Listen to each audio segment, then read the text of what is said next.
Phone پر نکاح اور طلاق کا حکم. کیا فون پر بات کرتے ہوئے ایک دوسرے کو قبول ہے کہنے سے نکاح ہو جاتا ہے یا نہیں؟ اسی طرح اگر فون پر بات کرتے ہوئے جھگڑا ہو جائے اور طلاق دے دی جائے تو کیا طلاق ہو جاتی ہے یا نہیں؟ جی، فون پہ بات کرتے ہوئے مرد نے اگر بیوی کو طلاق دے دی تو طلاق تو بہرحال ہو جائے گی، کیونکہ ثلاث جدہن جد وہزلہن جد. رسول اللہ صلی اللہ علیہ وسلم نے ارشاد فرمایا 3 چیزوں میں حقیقت بھی حقیقت، مزاح بھی حقیقت.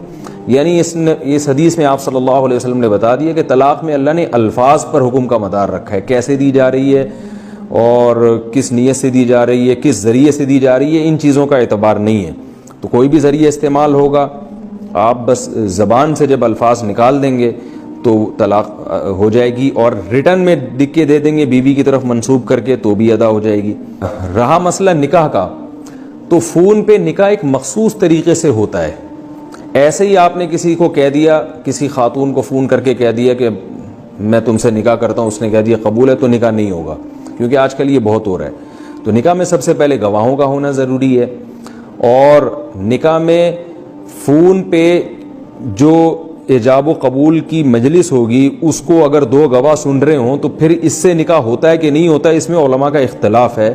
نکاح ایک ایسی چیز ہے جو مشکوک نہیں کرنا چاہیے اس کو، اس لیے علماء یہ کہتے ہیں کہ جب بھی فون پہ نکاح کرنا ہو تو کسی ماہر مفتی سے یا کوئی بھی ایسا شخص جو فون پہ نکاح کے مسائل جانتا ہو اس کو کہا جائے، وہ آپ کا نکاح پڑھائے گا.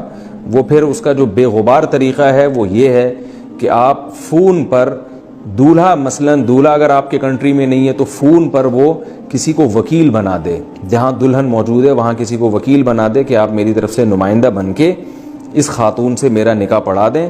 تو وہ شخص اس خاتون سے 2 گواہوں کی موجودگی میں نکاح پڑھائے گا تو نکاح ہو جائے گا.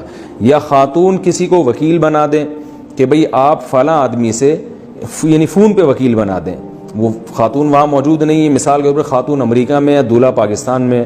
ویسے ایسا ہوتا نہیں ہے، الٹا ہوتا ہے، دولہا ادھر دلہن پاکستان میں ہوتی ہے، میاں اکثر امریکہ میں ہوتا ہے.